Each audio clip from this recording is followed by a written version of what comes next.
Hello, I'm DeanKind and welcome to another quickie, retro style. So today I'm going to talk a little about the Super Nintendo game Drakkhen, also known as Drakkhen 2. Developed by Infogrames in 1994, this is an action RPG, and a decent game at that.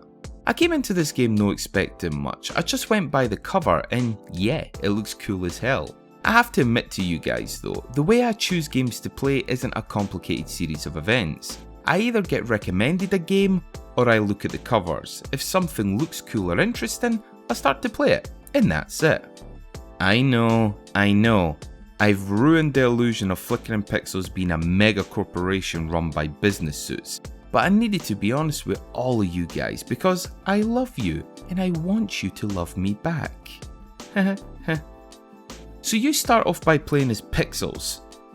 Okay, he's not called Pixelz. I believe he's originally called Alex. And you're on a quest to rescue your girlfriend, Katrina, who has been kidnapped by the evil wizard Argos. Awesomely 80s stuff so far. Where Drakkhen 2 differs from other games of the same genre is the chat. The dialogue is actually quite good and feels natural. For example, a young child will just innocently say, "People say my friend Karen is a bad person for wanting money, but she's not." It has nothing to do with the game or story, but just a random wee bit of text, rather than everyone speaking in exposition. It's more realistic and entices you to speak to NPCs because it's quite relatable. Good stuff. I like it. But let's stop beating around the bush here and get to the real meat of the game. Drakkhen is an action RPG, so you know what that means. Grinding.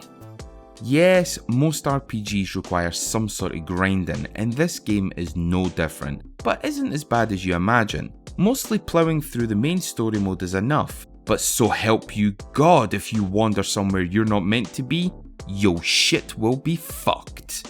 There are enormous level spikes where 1 minute you'll be owning ass easy peasy and then BAM! Dead as shit without making a dent on the enemy's health bar. I mean, come on, look at that! Don't do what I did and forget to save, which can only be done inside the town's church, because if you're in a sticky situation and haven't saved in a while, get your ass back, because if not, game over and a restart from the last save point. So save often, people.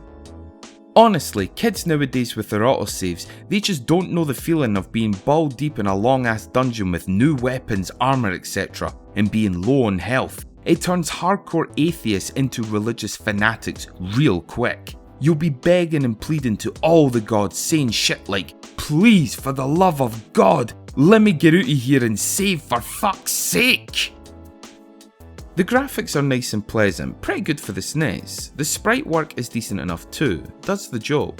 The opening does look beautiful and the menu screen and music gets you kinda pumped to play the game, but I think the main wah moment Infogrames was going for is the world map, which is set in a 3D Doom-like plane, and whilst running surprisingly smooth on this generation of console, the novelty of it runs out pretty damn fast. Not being able to turn quickly and have an extremely low depth of field is annoying, and you constantly need to look at your map to see if you're going the right way. And again, I know it's technically impressive. Hell, it doesn't even use the Super FX chip, which makes it even more impressive.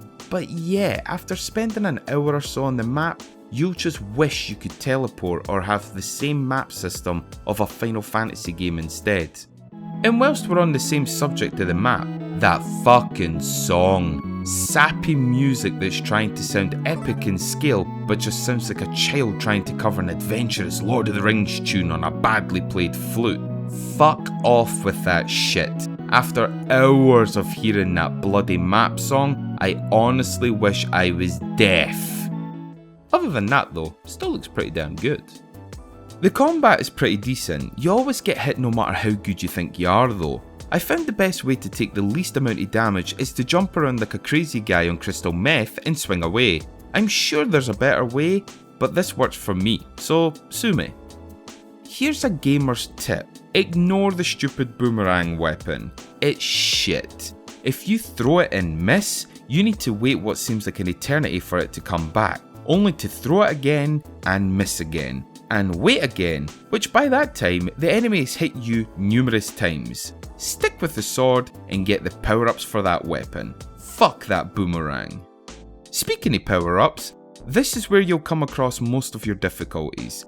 There's upgrades for your armor and weapons, along with your MP and HP, so wandering around looking for secret areas not listed on the map is a necessity for beating this game. And this is where you'll realise the map just isn't efficient for exploring, and that fucking music starts driving you crazy. Mute the map music and put on some ICP or Creed instead. Makes the journey way better. When you are with me, I'm free.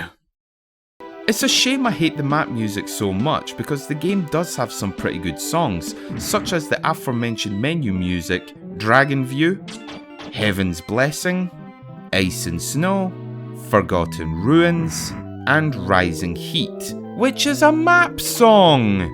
So the music definitely isn't terrible, just one or two of those map songs. Ugh. Can't believe this game made me rather listen to Creed. Ugh.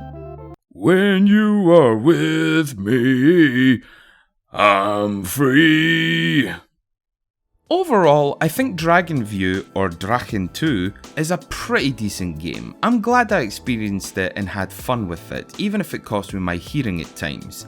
That's why I'm going to give this a 6 out of 10.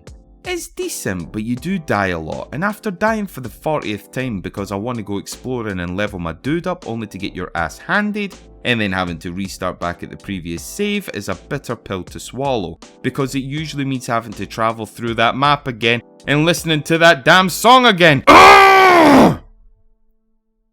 When you are with me, I'm free. But until next time, be good to each other and have a nice day. I am done with this, Laura. I fucking quit. Love you. If you can make me sound good out of all that fucking nonsense, you're an editor.